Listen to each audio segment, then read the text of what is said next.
O Aleph, um ponto no universo descoberto pelo explorador persa Jorge Luiz Borges, nascido no século IX e vivo até hoje, como comprova uma das histórias de As Mil e Uma Noites, apareceu no mundo moderno em um porão de uma velha casa de Buenos Aires. Hoje, quando aquela casa já foi demolida, o Aleph faz sua segunda aparição, agora em um porão no bairro da Lapa, A notícia chegou na Argentina e começa a atrair argentinos que querem comprovar a veracidade do Aleph da Lapa.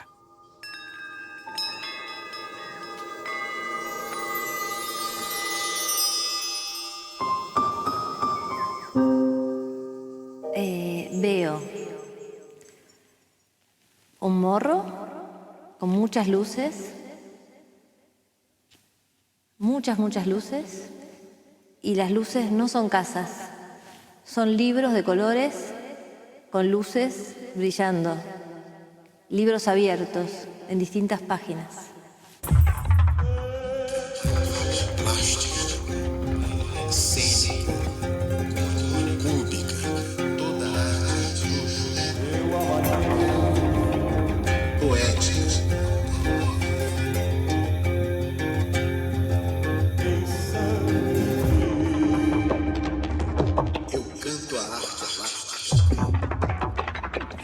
A primeira argentina a encontrar o Aleph da Lapa é muito especial. É uma romancista. Máquina de pensar arte. Que excelente romancista argentina veio conhecer o Aleph da Lapa.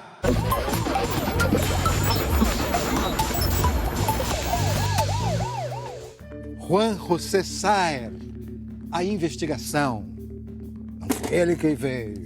Rodrigo Fressan, A Velocidade das Coisas. César Aira, Como Me Tornei Monja. Agora sim!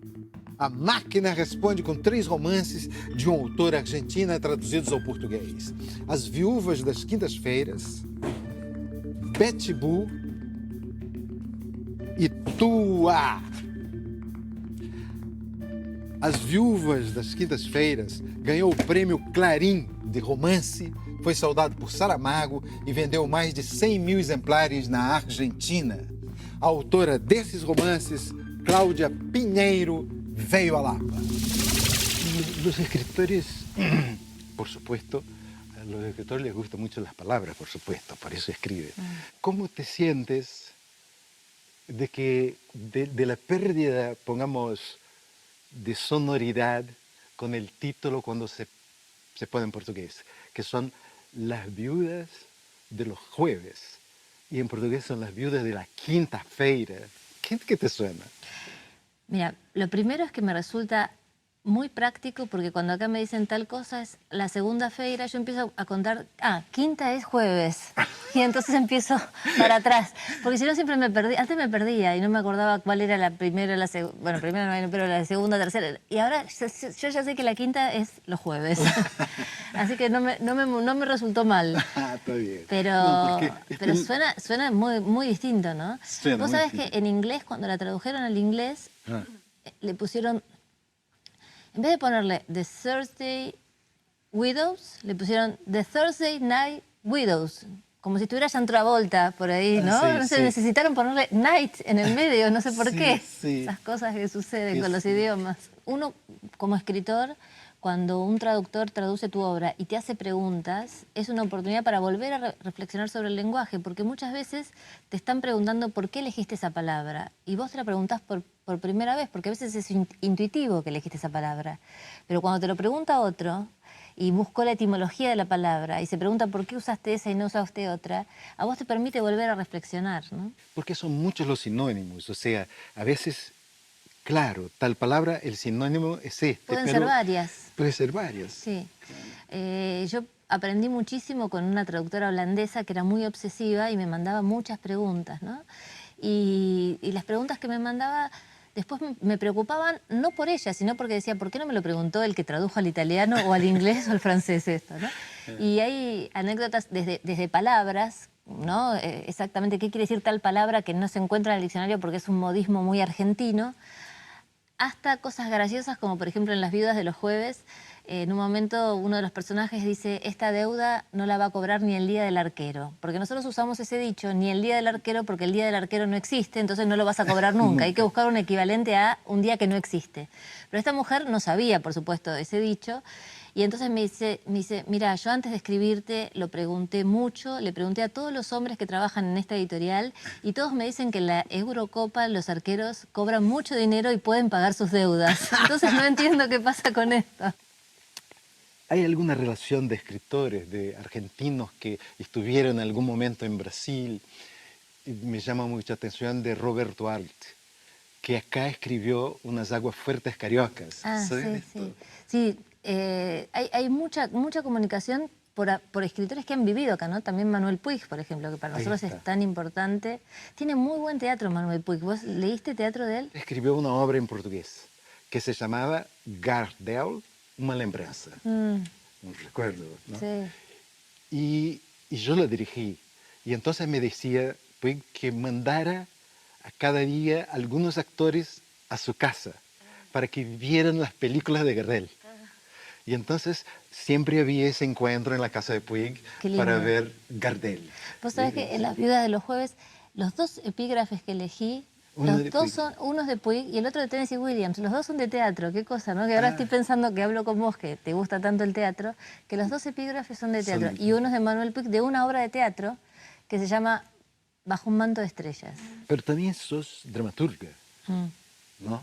sí, ¿Y cuál es por eso te invité a un camino, claro. por saberte dramaturga y guionista de televisión, de cine, ¿está bien? No, cine no hice nunca, hice televisión y dramaturgia hice la carrera. En Argentina hay una escuela que se llama EMAD, que es una escuela municipal, donde uno puede estudiar dramaturgia. Mis maestros fueron Mauricio Cartún, Alejandro Tantañán, esos eran los maestros de dramaturgia. Así que es una escuela que toma solo 15 alumnos, tenés que dar un examen que se presentan 300 personas. Para el examen todos teníamos que preparar obras de Tito Cosa, de Tennessee Williams, en mi caso, ¿no? Máquina Hamlet me tocó preparar. Y te toman examen y te toman preguntas muy difíciles porque de 200 personas tienen que quedar 15. Y tuve la suerte de entrar y estudiar con Cartoon y con Tantañán, que son grandes maestros, ¿no? Porque además de ser grandes dramaturgos y directores, son grandes maestros porque no es lo mismo dirigir o escribir que enseñar. El maestro tiene que tener una generosidad, ¿no? Y ellos son generosos, ¿no? Así que aprendí muchísimo. Y lo que estaba buscando era, a mí, yo donde más me siento cómoda, o sea, si a mí me tiran a nadar, yo creo que nado en la novela, ¿no? El agua mía es la novela. Pero el teatro para mí tuvo y tiene varias cosas muy importantes. Por lo pronto, la ceremonia del teatro, a mí, desde afuera, es una de las ceremonias o una de las actividades que más me gustan. A mí, si me decís qué más te gusta, qué es lo que más te gusta hacer, es ir al teatro, ¿no? Y a mí lo que yo quería es, cuando vos escribís una novela, estás 3 años, más o menos, en mi caso, ¿no? Hay quienes tardan más, quienes tardan menos, escribiendo una novela, embarcado en un proyecto. Y terminás de escribir una novela y inmediatamente embarcarte en otro proyecto de 3 años te parece como demasiado abrumador. Las obras de teatro, no sé qué te pasa a vos cuando escribís teatro, pero en general a mí me lleva menos tiempo escribir una obra de teatro. Sí. Y además hay otras dos cosas que a mí me atraen de la escritura de teatro, que es, hay una libertad mayor que en la prosa, por lo menos que en el tipo de prosa que escribo yo. Yo escribo novelas muy realistas, entonces no puedo usar determinadas palabras que tienen cierta cosa poética, que el teatro te lo permite y la prosa realista no te lo permite, ¿no? Hay un vuelo de la imaginación que yo me permito a mí misma, al menos más en el teatro que en la prosa, porque las novelas que escribo no encuadrarían ahí, ¿no? Y otra cosa que para mí es fundamental es que te saca un poco del ostracismo del escritor. El escritor es un ser solitario, que está solo escribiendo en su casa. Y todas las veces que yo escribí teatro siempre tuve un director con el que conversar, ensayos para ver dónde se retroalimenta la obra, ¿no? Porque vos ves un director con una apuesta y actores que están diciendo lo que vos escribiste y a veces te suena mejor como lo dice el actor, ¿no? Y lo retomás para el texto y lo corregís. Entonces también te permite trabajar en equipo. Yo creo que la obra de teatro se termina de armar entre todos en cierta forma, ¿no? La primera obra que escribí Fue para un ciclo que se llama Teatro por la Identidad. No sé si lo conoces, que en la Argentina hay un ciclo que apoya la búsqueda de niños apropiados en la dictadura militar y que apoya la obra de las abuelas de Plaza de Mayo. Y después de esos ciclos aparecen muchos más llamados a las abuelas de Plaza de Mayo buscando digamos, gente que duda sobre su identidad, que nunca se lo planteó y a partir de ahí se lo planteó.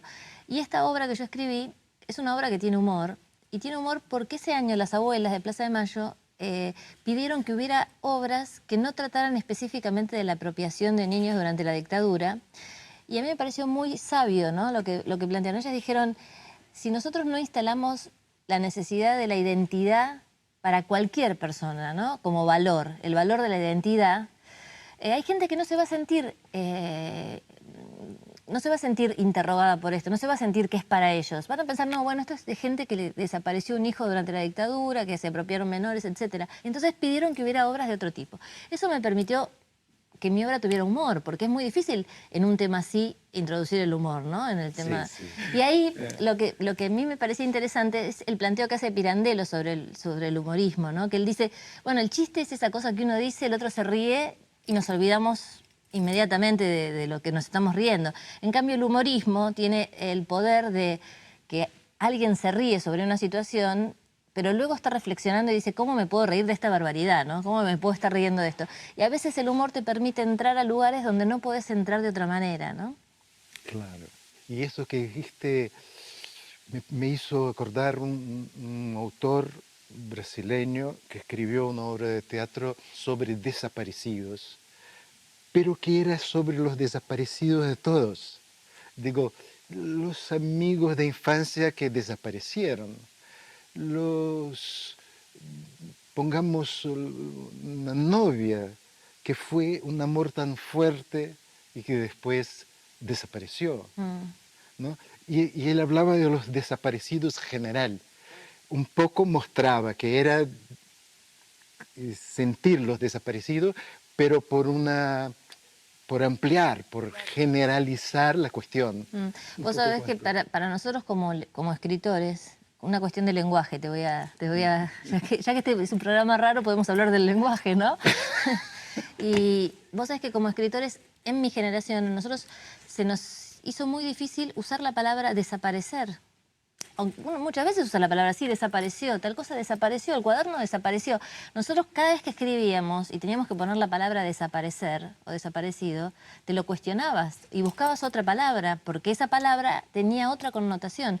Hoy me doy cuenta que ya no pasa, mis hijos ya no tienen esa cosa que se le pone la piel de gallina con la palabra, sí, tal cual. Pero en mi generación era muy difícil escribir un texto, aunque estés escribiendo para un periódico, una nota, una crónica, lo que sea, donde estuviera la palabra o el verbo desaparecer, ¿no? Pero ustedes los argentinos tienen son seres políticos más que nosotros. Digo, es muy fuerte en Argentina la relación, digamos, con la política.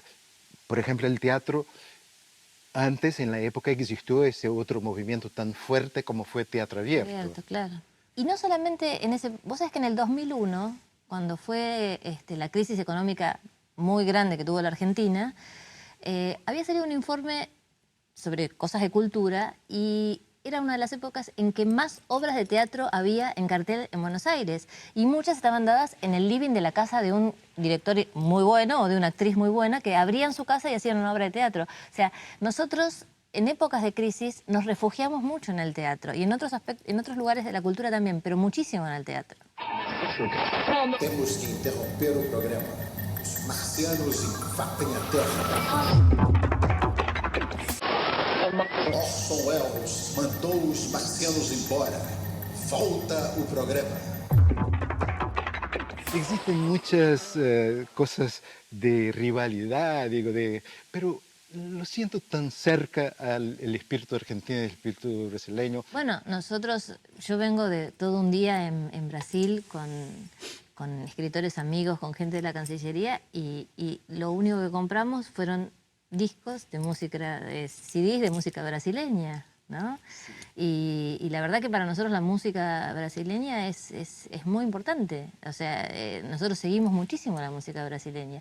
¿Sabes lo que pensaba yo recién mientras vos hablabas? Que a lo mejor lo que tenemos como países es que nosotros tomamos de ustedes cosas que nos faltan. No sé si a ustedes les pasará lo mismo, pero por ejemplo, nosotros sentimos que los brasileños son mucho más felices que nosotros, mucho más alegres, que la música es más, más alegre que el tango, ¿no?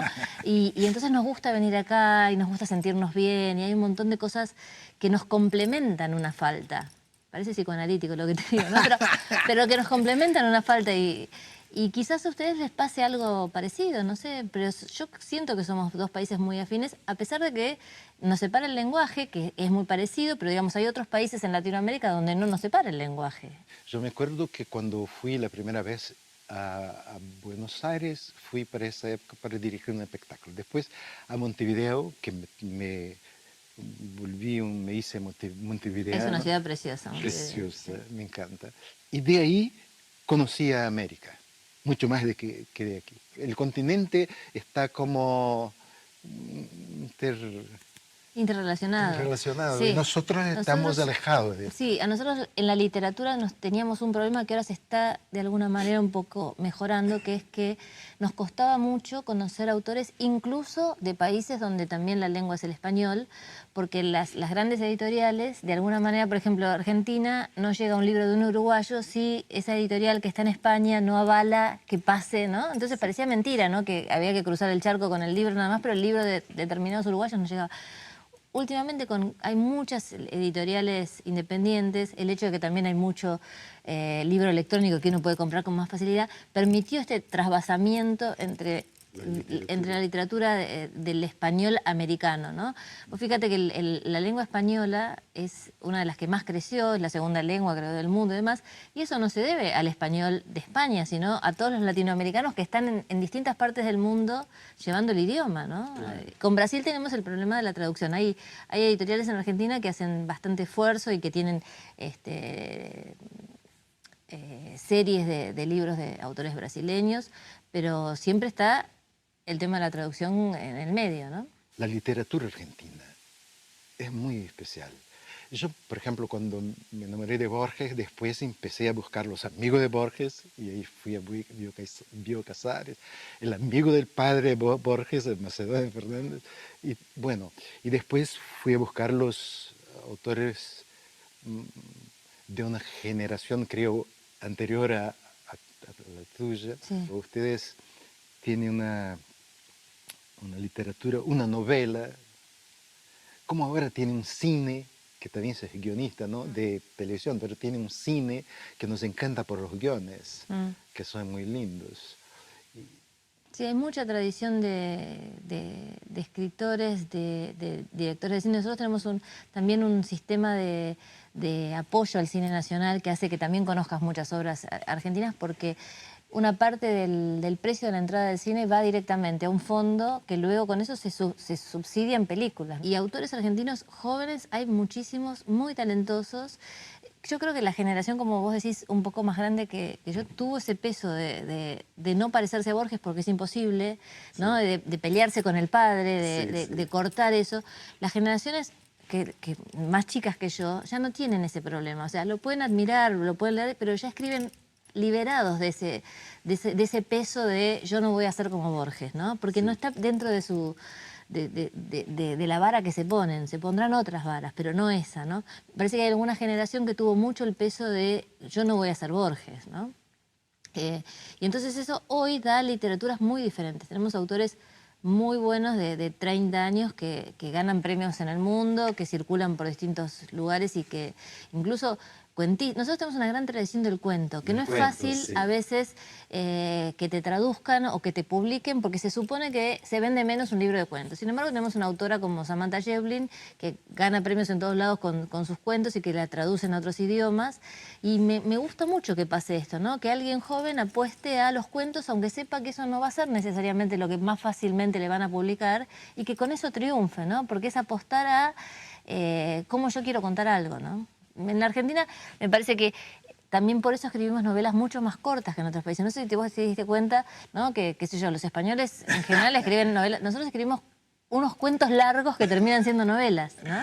Y a veces hay novelistas que son cuentistas ya como Pilla y Claro. muchos cuentos y Sí. novelas y Cortázar. Cortázar, sí. Vos sabés que me pasó no con mi último libro, con el anterior, que acá no está traducido, que se llama Un comunista en calzoncillos, que es bastante autobiográfico, porque ese comunista en calzoncillos era mi papá. Me pasó que el año que se publicó, que fue el 2013, enseguida salió una edición conmemorativa de Rayuela, de Cortázar. Y un día me escribe alguien en Twitter, ¿no? En las redes sociales, y me pone, mira, te quería decir que me acabo de comprar el libro conmemorativo de Cortázar, de Rayuela de Cortázar, y que lo estaba leyendo y cuando llegué a la página tal, sigue Un comunista en calzoncillos. Digo, ¿cómo sigue eso? Dice, sí, se ve que se confundieron y pusieron un librito, ¿viste? Cuando ordenan el libro, uno de los librillos es de Un comunista en calzoncillos. O sea, así que... Dice, igual ya llamé a la editorial y me dijeron que me lo van a cambiar. Le digo, no, de ninguna manera, ese libro me lo tenés que dar a mí. Entonces lo tengo, yo tengo en mi biblioteca tengo un estante donde tengo los libros firmados por Saramago, por Vargas Llosa, por David Grossman, autores que he conocido a lo largo de la suerte que uno tiene de ir por distintos lugares. Entonces tengo esos libros en una... Y tengo porque además eso es muy cortázariano, ¿no? Esa cosa de que se te mezcla entre medio, ¿no? El propio Rayuela, Y que son los capítulos que puede leer así. Y vos sabés que en ese libro mío yo hablo de Rayuela, hablo que ese libro se puede leer así, mezclado como Rayuela, y justo va a parar en la conmemorativa de Habrá Rayuela. sido un lector que lo puso a propósito. El que estaba armando el libro, El que ¿no? estaba armando el libro Dijo, esto tiene que ir voy acá. a hacer esa magia. Y voy a hacer esta... No lo van a perceber, pero a Cortázar le gustaría y a Claudia También. Piñera también. Y eso es esa magia.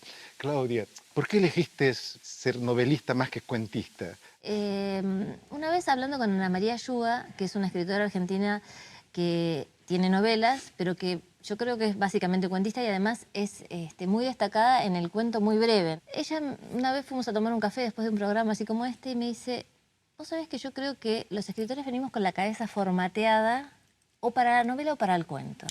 Y yo creo que hay algo de eso. Antes de venir para acá tomábamos un café con Eduardo Sacheri, que es el autor de El secreto de sus ojos, la película que ganó el Oscar. Y veníamos hablando, yo le venía contando la novela que tengo en la cabeza. Y yo todavía tengo la próxima novela en la cabeza y hasta que no se me armen determinadas, no empiezo a escribir. Entonces uno tiene que poder tener todo ese lío en la cabeza, que además lo vas a tener los 3 años que trabajes, porque vos vas a ir a comer, vas a ir a charlar con gente, pero mientras tanto eso sigue adentro de tu cabeza. En cambio, el cuentista tiene otra forma de armar esa estructura para el cuento, ¿no? Un cuentista cuando se sienta a trabajar, muchas veces, en general, sabe cómo termina el cuento.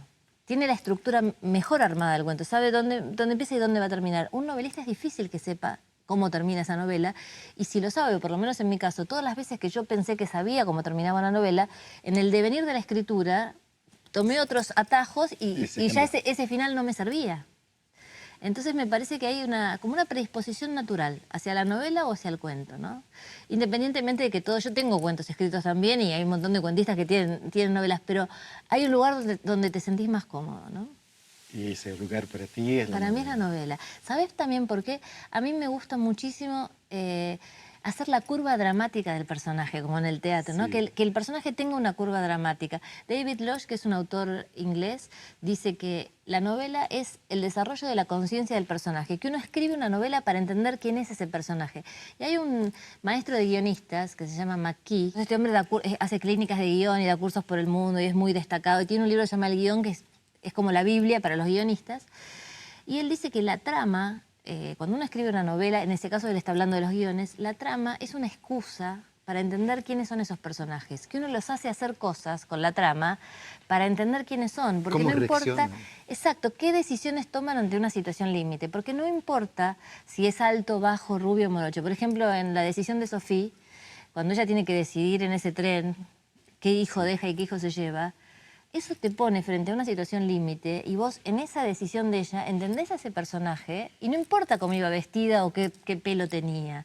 Entonces, a mí me parece que la novela te permite hacer un desarrollo de los personajes mucho más profundo que el cuento, ¿no? Sí. Acá puso uno de tus libros. Ese es el último que se tradujo. Que se tradujo al portugués.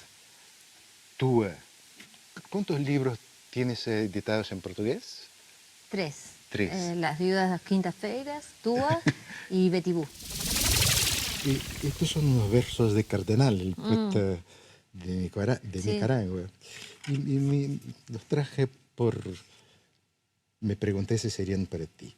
Unos versos sobre Claudia. Ah, sí. Y no lo conocía. ¿No? Este verso sobre Claudia no lo No. conocía. Mira, son algunos, son los primeros. Sí. Te doy, Claudia, estos versos porque tú eres su dueña. Ah, bueno, entonces me lo llevo.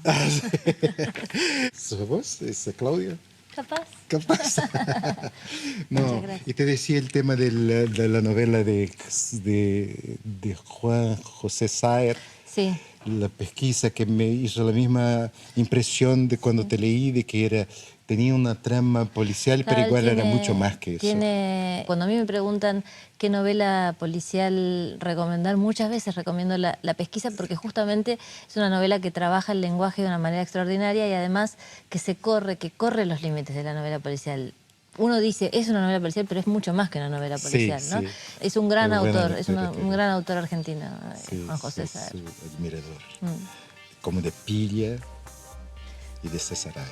Sí, Piglia y César Aira. Hace poco me preguntaron para un reportaje en El País a qué argentino le daría un premio y nombré a los dos, a Piglia y a César Aira, porque para mí son hoy los escritores más importantes que tenemos, ¿no? Muy distintos uno del otro. Sí. Por suerte tenemos dos autores tan importantes y tan distintos, ¿no? Sí, son extraordinarios. Muchas gracias. Gracias a ustedes.